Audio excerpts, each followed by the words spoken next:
Hi friends, welcome back on our YouTube channel. Today in classical mechanics, we will discuss about conservation laws.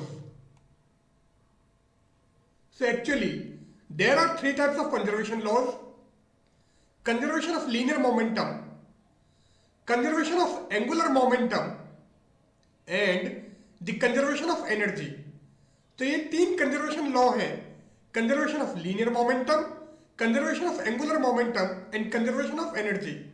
ये तीनों laws वैसे हमने हमारे junior classes में पढ़े हुए हैं, पर क्लासिकल मैकेनिक्स के बेस पर इसको किस टाइप से एक्सप्लेन करेंगे उसी को यहां पर हम डिटेल में लेंगे. So first of all, conservation of linear momentum. Now what is conservation of linear momentum? According to it, if no external force acting on a body, then the total linear momentum of a system remain constant.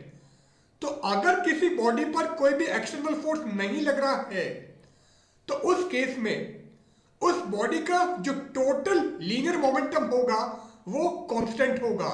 ये हमारा conservation of linear momentum है. So, conservation of linear momentum. In the absence of external force, the total linear momentum of the system remain constant. तो external force की absence में system का total linear momentum constant रहता है, वो change नहीं होता है. नाउ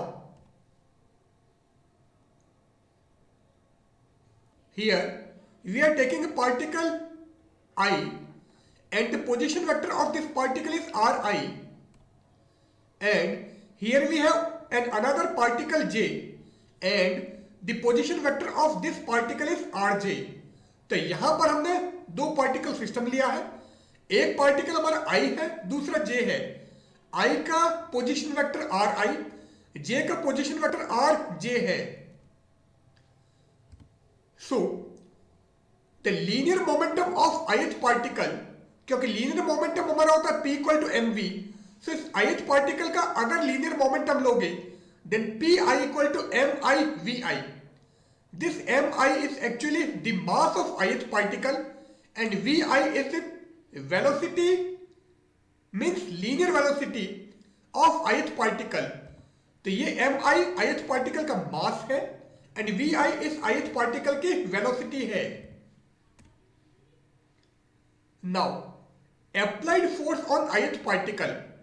अब अगर ith पार्टिकल पर हम अप्लाइड फोर्स की बात करें तो वो हमारा Fi अप्लाइड है.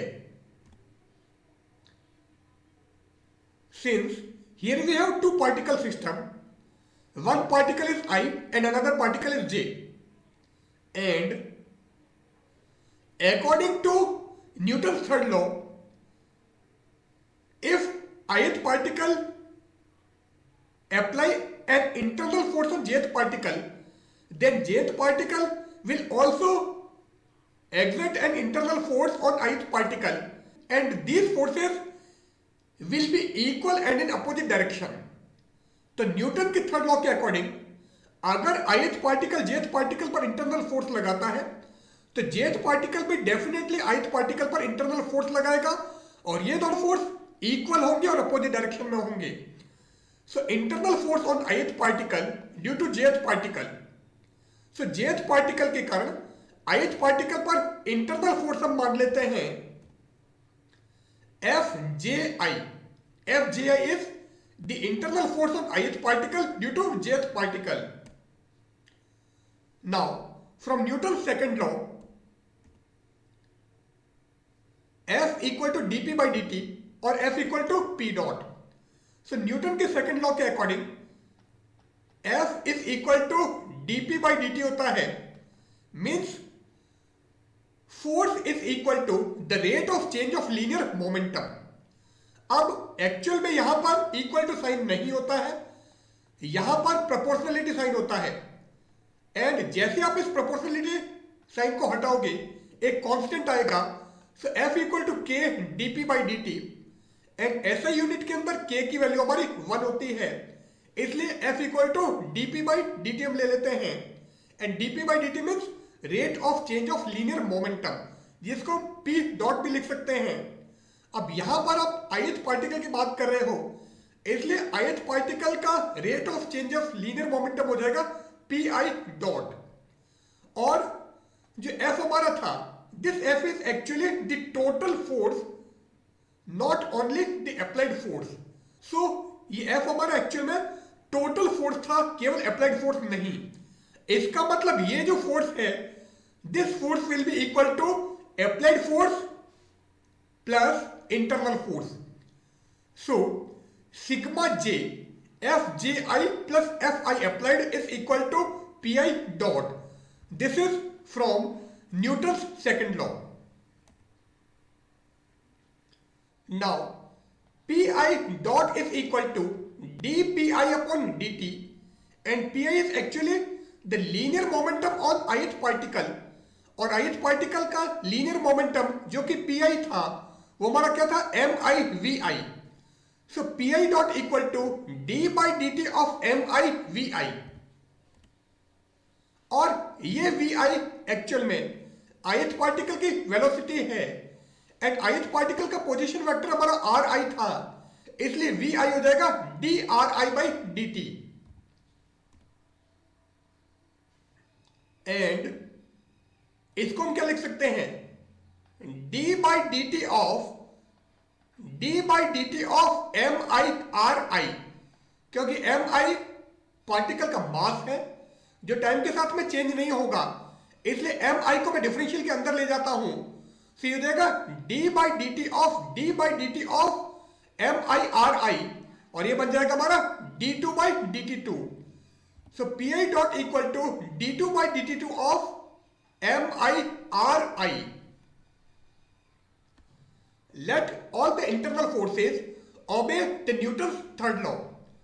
अब हम ये मानते हैं कि सारे internal forces Newton third law को ओबे करते हैं।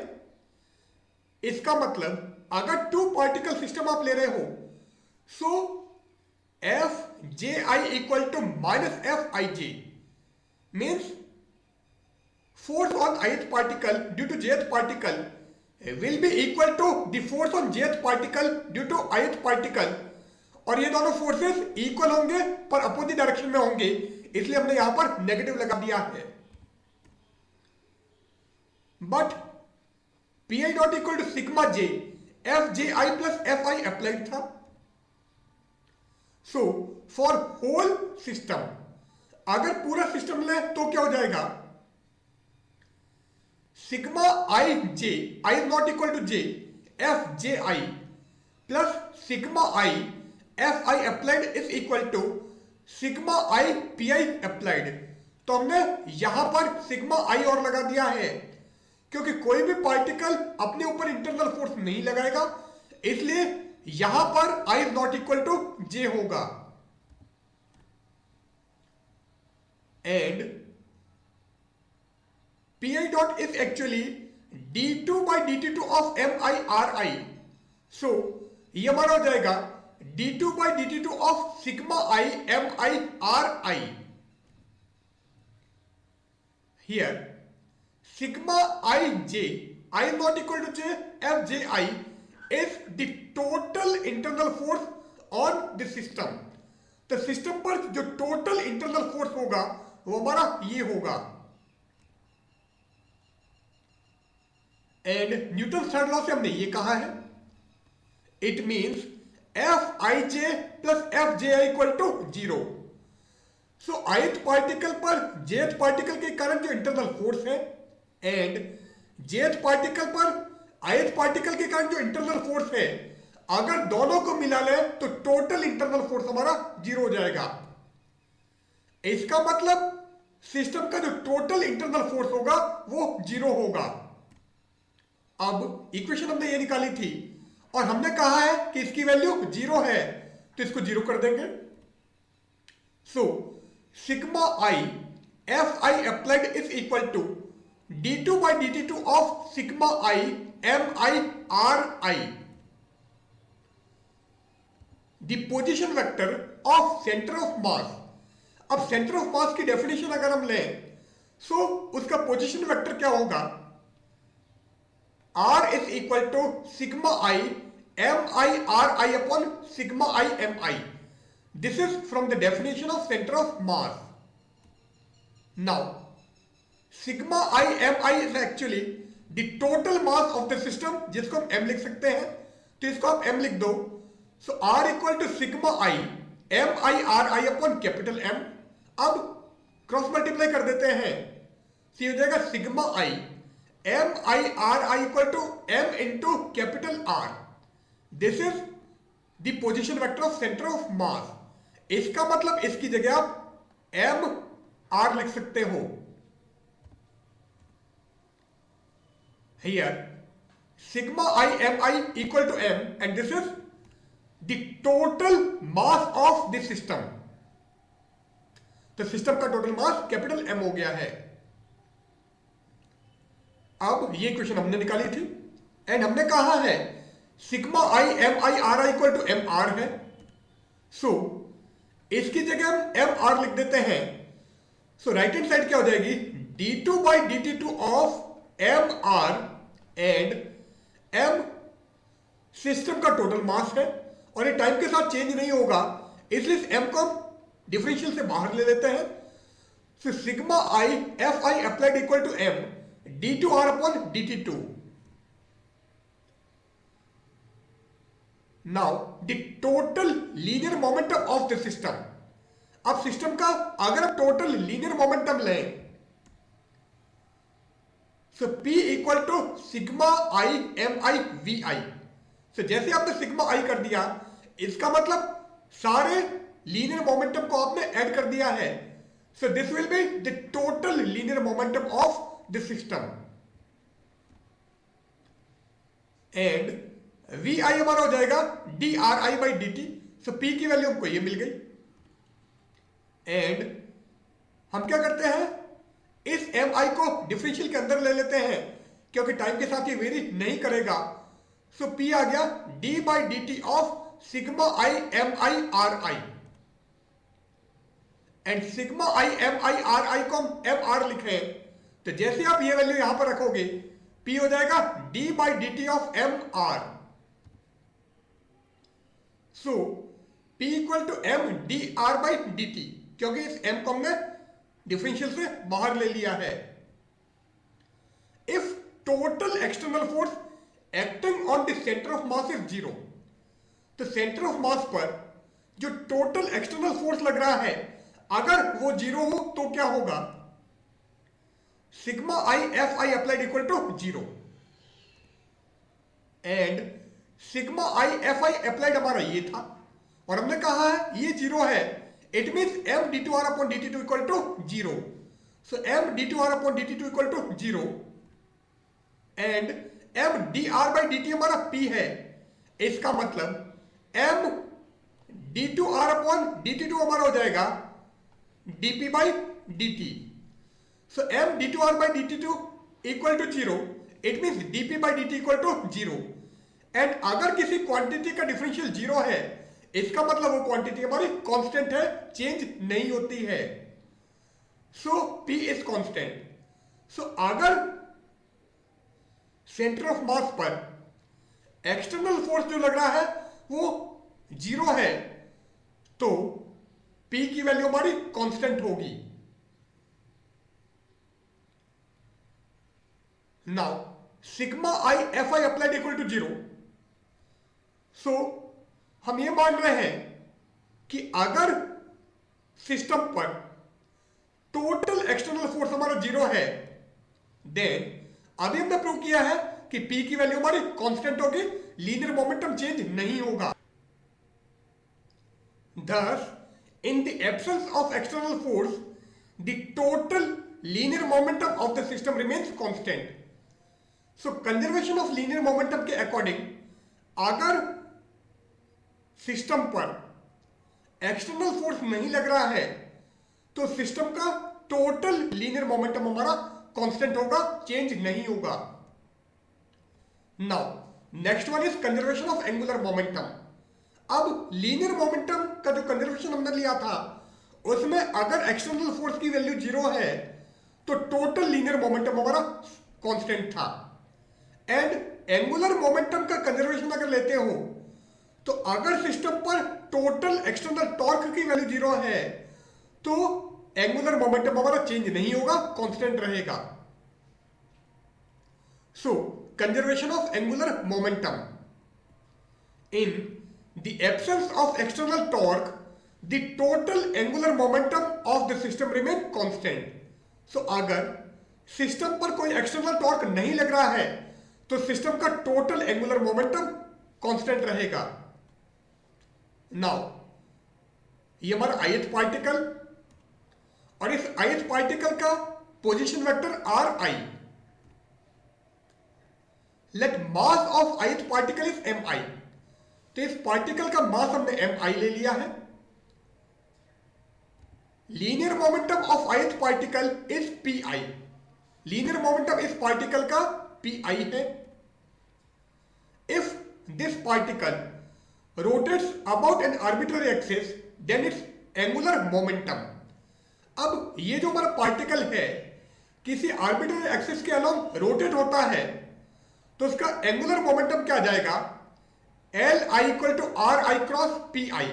क्योंकि एंगुलर मोमेंटम होता है L equal to are cross P, और आप ith पार्टिकल का एंगुलर मोमेंटम ले रहे हो इसलिए एल आई आ जाएगा R I cross P I. Now sigma I D by D T of R I cross P आई, अगर इसकी वैल्यू निकालें तो सिग्मा आई अपनी जगह पर, इसको आप u इंटू वी मेथड से डिफरेंशिएट करो। सो पहले आर आई का डिफरेंशियल करोगे, so D are I by D T and P I as it is, so cross P I. Second time हम आर आई को कांस्टेंट मान लेते हैं एंड पी आई का डिफरेंशियल करोगे, so D P I by D T. So sigma I D by D T of R I cross P I हो जाएगा sigma I D are I by D T cross P I plus R I cross D P I by D T. And D R by D T is actually velocity. तो velocity हमारी होती है D R by D T, और यहां पर D R I by D T है इसलिए ये हो जाएगा वी आई। तो इसको हमने वी आई लिख दिया। और D P I by D T means D P by D T होता है पी डॉट, तो इसको हमने लिख दिया P I dot. So sigma I D by D T of R I cross P आई की वैल्यू हमको ये मिल गई। अब पी आई हमारा होता है एम आई वी आई, तो इसकी जगह मैंने एम आई वी आई लिख दिया। अब एम आई कॉन्स्टेंट है तो इसको हम लिख सकते हैं sigma I M I we I cross V I, and A cross A होता है 0 इसलिए V I cross V I हो जाएगा 0। इसका मतलब sigma I we I cross P I हो गया 0। So sigma I D by D T of R I cross P I हमारा ये था, और हमने कह दिया sigma I we I cross P I हमारा 0 है। इसका मतलब ये क्या बच जाएगा, sigma I R I cross P I dot. So sigma I D by D T of R I cross P I हो गया sigma I R I cross P I dot. Now ith particle का angular momentum हमारा था R I cross P I. So अगर मैं इसका differential करूं so sigma I D L I by D T is equal to sigma I D by D T of R I cross P आई। तो हमने इसका differential कर दिया है और पूरे सिस्टम की बात कर रहे हैं इसलिए सिग्मा आई लगा दिया है। And sigma I D L I by D T equal to L dot, और इसकी वैल्यू अभी हमने निकाली है sigma I R I cross P I dot. So जैसे आप ये वैल्यू यहां पर रखोगे एल डॉट की वैल्यू हमको मिलेगी sigma I R I cross P I dot. So ये हमारा rate of change of angular momentum हो गया है,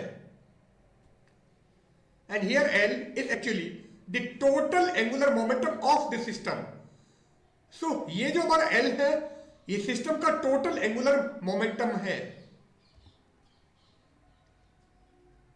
and P I dot equal to F I applied plus sigma J F J I, ये हमने निकाला था। सो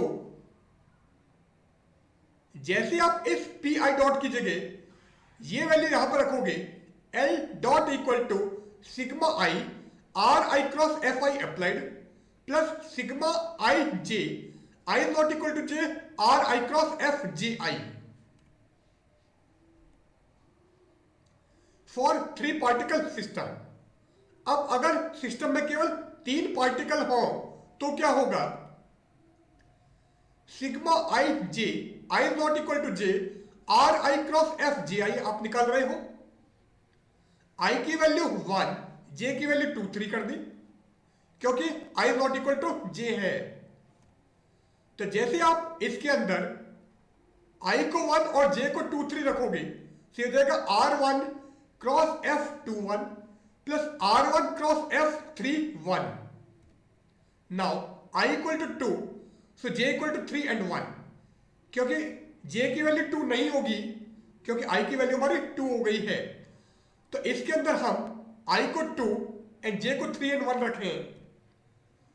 सो plus R2 cross F32 plus R2 cross F12। Now if I equal to 3 then J equal to 1 2 जो आप इसमें रखो। So plus R3 cross F13 plus R3 cross F23। तो 3 particle system के लिए अगर आप इसको ओपन करोगे तो हमको ये मिलेगा फ्रॉम न्यूटन्स थर्ड लॉ। अब न्यूटन्स थर्ड लॉ क्या है, F I J is equal to minus F J I. So अगर आप इसकी वैल्यू निकालें तो वो क्या हो जाएगी, R1 cross F21 and R2 cross F12। तो इसको मैं लिख देता हूं माइनस F12। सो इसको और इसको लोगे तो ये हो जाएगा R2 minus R1 cross F12 plus, अब हम इसकी और इसकी बात करें तो इसको मैं लिख देता हूं माइनस F13।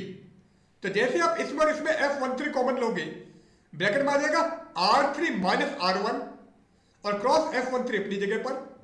अब क्या बच गया, ये और ये, इन दोनों को कंसीडर करते हैं। सो इसको हम लिख देते हैं माइनस F23। तो जैसे आप इसमें और इसमें F23 कॉमन लोगे ब्रैकेट में आ जाएगा R3 माइनस R2। सो इसकी वैल्यू हमको ये मिल गई। It means R J minus R I cross F I J, ये हमारी इसकी वैल्यू हो जाएगी। ये हमने आई और इसको जे मान लिया तो ये हो गया जे और ये हो गया I. So sigma I J I not equal to J R I cross F J I equal to R J minus R I cross F आई जे। और यहां पर आगे I is not equal to J, वो आएगा ही आएगा। अब ये हमारा 2 पार्टिकल सिस्टम है, इसको हमने लिख लिया आर आई जे। सो अगर हम यहां पर triangular law of vector addition लगाएं तो triangular law of vector addition से हो जाएगा R I plus R I J equal to R J. R I plus R I J is equal to R J. So अगर आप इसको right में ले जाओगे so R J minus R आई आ जाएगा आर आई जे, तो इसको हम आर आई जे लिख सकते हैं। So R I plus R I J equal to R J और R J minus R I equal to R I J. So इसकी जगह हम आर आई जे यहां पर रख दें। So sigma I J I is not equal to J, R I cross F J I आ जाएगा R I J cross F I J. Here R I J is a line joining the centre of particles. So दोनों particles के centre को join करने वाली जो हमारी line थी उसकी वैल्यू है R I J and F I J is the internal force on jth particle due to ith particle. So jth particle पर ith पार्टिकल के कारण जो इंटरनल फोर्स लग रहा था वो हमारा एफ आई जे था। This force acts along the line joining the center of the particles। तो ये जो हमारा फोर्स है ये पार्टिकल्स के सेंटर को ज्वाइन करने वाली जो लाइन होती है उसके अलोंग लगता है। इसका मतलब आर आई जे क्रॉस एफ आई जे निकालोगे तो उसकी वैल्यू आएगी 0। So R I J will be parallel to F आई जे और R I J is anti parallel to F I J, तो इसकी वैल्यू हो जाएगी 0। सो थीटा या तो 0 डिग्री है या 180 डिग्री है। सो ए क्रॉस बी को अगर आप ओपन करते हो तो आता है ए बी साइन थीटा। तो साइन 0 की वैल्यू भी 0 और साइन 180 की वैल्यू भी 0, तो ये हमारा डेफिनेटली 0 होगा। So sigma I J I not equal to J, R I cross F J equal to 0। So इसकी वैल्यू हमारी 0 हो गई। नाउ एल डॉट हमने ये निकाला था और अभी हमने प्रूव किया है कि इसकी वैल्यू 0 है, तो ये हमारा 0 हो गया। तो जैसे आप इसको 0 करोगे L dot is equal to sigma I R I cross F I applied, और ये हमारा क्या होता है torque. So this will be applied torque और external torque. Here tau applied is actually total external torque acting on the particle. तो particle पर जो टोटल एक्सटर्नल टॉर्क है वो हमारा ये है। इफ टॉ अप्लाइड इज 0, तो अगर एक्सटर्नल टॉर्क 0 है सो ये हमारा 0 हो जाएगा, और एल डॉट 0 है इसका मतलब एल हमारा कांस्टेंट है। सो एल कांस्टेंट, और ये हमारा कंजर्वेशन ऑफ एंगुलर मोमेंटम है। Thus, in the absence of external torque, the total angular momentum of the system remains constant। तो एक्सटर्नल टॉर्क की एब्सेंस में सिस्टम का जो टोटल एंगुलर मोमेंटम है वो हमारा कांस्टेंट रहता है। Now if external torque along z axis is 0, तो z एक्सिस पर एक्सटर्नल टॉर्क या अप्लाइड टॉर्क 0 है, तो उस केस में Lz की वैल्यू कांस्टेंट होगी चाहे Lx एंड Ly की वैल्यू कांस्टेंट नहीं हो। Now third and last conservation law is conservation of energy. And conservation of energy क्या है? The total energy remain constant. Energy can neither be created nor be destroyed. तो energy को ना तो create कर सकते हो न डिस्ट्रॉय कर सकते हो। इसका मतलब सिस्टम की जो टोटल एनर्जी है वो हमारी सेम रहती है, केवल इसका फॉर्म चेंज हो सकता है। काइनेटिक आपकी पोटेंशियल में, साउंड एनर्जी आपकी हीट एनर्जी में। इसी टाइप से एक एनर्जी दूसरी एनर्जी के फॉर्म में चेंज हो सकती है, पर टोटल एनर्जी हर केस में कंजर्व होगी। So conservation of energy, the energy can neither be created nor be destroyed. It means the total energy of an isolated system remain constant। तो एनर्जी को ना तो क्रिएट कर सकते हैं ना डिस्ट्रॉय कर सकते हैं। इसका मतलब किसी आइसोलेटेड सिस्टम की टोटल एनर्जी हर केस में कांस्टेंट होगी। If both the internal and external applied forces are conservative, then the total energy of the system is conserved। So अगर किसी सिस्टम पर जो इंटरनल फोर्स है एंड एक्सटर्नल फोर्स है वो हमारे कंजर्वेटिव हो, तो उस केस में सिस्टम की टोटल एनर्जी हमारी कांस्टेंट होगी, कंजर्व होगी। Here energy means mechanical energy. यहां पर हम केवल मैकेनिकल एनर्जी की बात कर रहे हैं।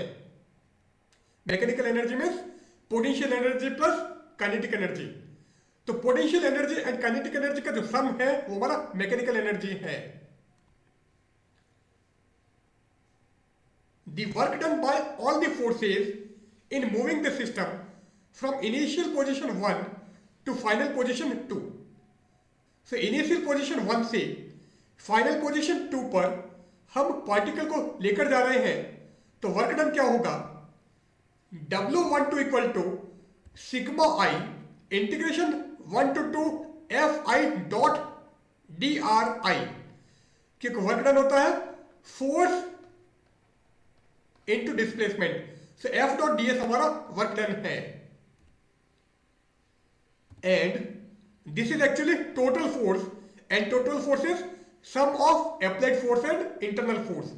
तो इसकी जगह हम लिखेंगे F I applied plus F J I. तो ये हो गया sigma I integration 1 to 2 F I applied dot D R I plus sigma I J, I not equal to J, integration 1 to 2 F J I dot D R I. Let applied forces are derivable from a potential. So हम ये मान के चल रहे हैं कि applied force potential का derivable है,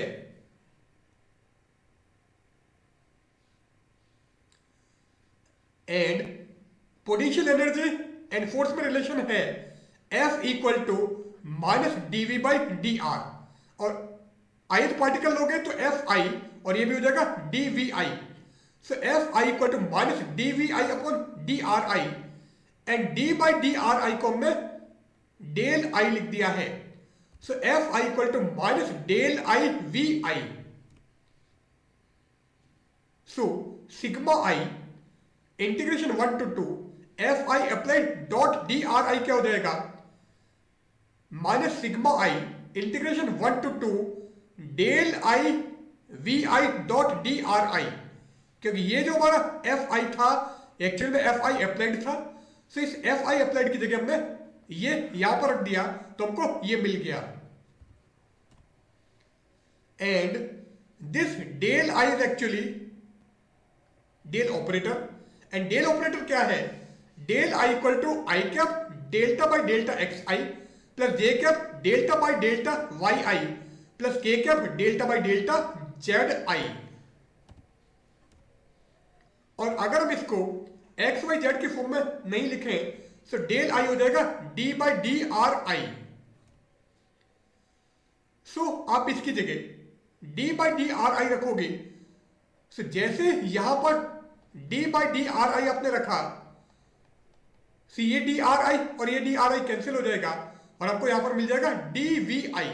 सो sigma I integration 1 to 2 F I applied dot D R I equal to minus sigma I integration 1 to 2 D we I, और इसका अगर इंटीग्रेशन करोगे तो हमको मिल जाएगा वी आई, और लिमिट 1 to 2, तो पहले आई की जगह 2 फिर आई की जगह 1 रखो, सो ये हो जाएगा माइनस v2 माइनस v1, और इस नेगेटिव को अंदर लेकर जाओगे तो आ जाएगा v1 माइनस v2।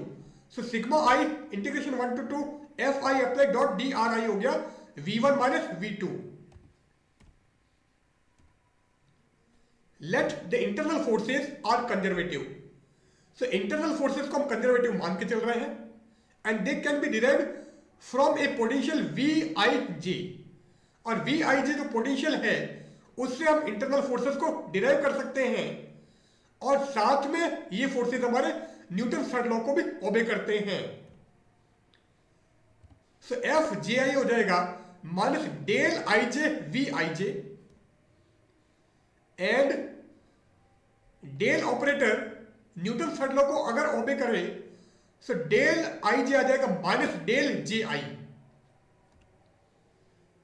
सो इसको मैं लिख देता हूं del J I, so F J I हो गया del J I we I J, and this will be equal to minus F I J by using Newton's third law. These forces act along the line joining the particles I and J। तो I और J particles को join करने वाली जो line है उसके along ये हमारे इंटरनल फोर्सेस एक्ट करेंगे या लगेंगे। Now sigma I J I is not equal to J integration 1 to 2 F J I dot D R I equal to sigma I J I is not equal to J integration 1 to 2 minus del I J we I j dot D R आई, क्योंकि f आई j हमारा था minus del I J we I j, इसलिए जैसे आपने ये value यहां पर रखी हमको ये मिल गया। एंड यहां पर डेल आई जे है i cap delta by delta x i J plus J cap delta by delta Y i J plus के cap delta by delta Z i जे। और अगर इसको कंबाइंड फॉर्म में लिखोगे तो डेल आई जे आ जाएगा D by D R I J. So ये हमारा हो जाएगा D by D R I J, we I j अपनी जगह पर डी आर आई जे, तो आपस में कैंसिल हो जाएंगे और इस नेगेटिव को मैंने इंटीग्रेशन से बाहर ले लिया। So minus sigma I J I is not equal to J integration 1 to 2 D we I j, इसका इंटीग्रेशन कर दो तो ये आ जाएगा v I J. So this will be equal to minus v I j limit 1 to 2। So जैसे आप ये लिमिट यहां पर रखोगे ये हो जाएगा minus v21 minus v12 and v12 is equal to minus v21, so इसकी वैल्यू आ जाएगी 0 because v I J is equal to minus v j i. अब ये हमारा 0 हो गया। सो W12 हमारा ये था, हमने sigma I integration 1 to 2 F I apply dot D R i की वैल्यू v1 माइनस v2 निकाली है और इसकी वैल्यू हमारी 0 है, तो ये तो हमारा 0 और ये हमारा v1 माइनस v2। सो W12 आ गया v1 minus v2 and W12 is equal to sigma I integration 1 to 2 F I dot D R आई था and F i is equal to m I we I dot, क्योंकि f equal to m a होता है और ए का मतलब DV by D T और या फिर v dot. So F i आ जाएगा m I we I dot and D R I equal to v I D t, because v i हमारा है D R I by D T, तो d are आई आ जाएगा v I D t. इस d are i की जगह तो आप वी आई डी टी रख दो और इस एफ आई की जगह M I we I dot रखो।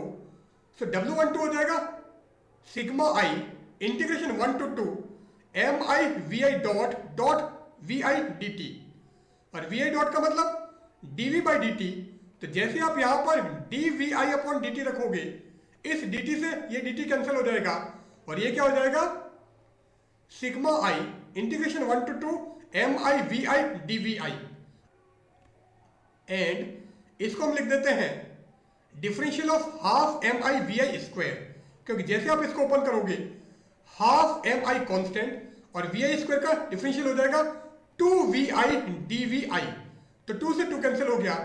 सो ये वापस मिल जाएगा m I we I D we आई, तो इसको m I we I D we i को मैंने ये लिख दिया। अब ये इंटीग्रेशन और ये डिफरेंशियल आपस में कैंसिल हो जाएंगे और W12 क्या आ जाएगा sigma I half M I we I square limit 1 to 2 and half M V square होती है काइनेटिक एनर्जी, तो इसको मैं लिख देता हूं T I. So sigma I T I limit 1 to 2, पहले आई की जगह 2 फिर आई की जगह 1 रखो। So W12 equal to T2 minus T1। So W12 V1 minus V2 भी है, W12 T2 माइनस T1 भी है। सो एक W12 हमारा ये आया है और दूसरा W12 ये है। सो इन दोनों इक्वेशन की लेफ्ट हैंड साइड इक्वल है, सो राइट हैंड साइड भी इक्वल होंगी। सो यहां से आ जाएगा हमारे पास में V1 minus V2 equal to T2 minus T1। अब 1 को एक साइड में और 2 को एक साइड में रखो, तो इस T1 को मैं इधर ले जाता हूं और V2 को इधर ले आता हूं। So T1 plus V1 equal to T2 plus V2। T1 का मतलब इनिशियल पोजीशन पर काइनेटिक एनर्जी, V1 का मतलब इनिशियल पोजीशन पर पोटेंशियल एनर्जी और ये हमारी फाइनल पोजीशन पर kinetic energy and potential energy है। सो ये क्या हो गया E1 is equal to E2। So E1 equal to E2, this is the total mechanical energy at position 1 and this is the total mechanical energy at point 2 और at position 2. इसका मतलब E की value हमारी constant है. So if both the internal and external applied forces are conservative, then the total energy of the system is conserved, and this is our conservation of energy. So here we end our session. Goodbye.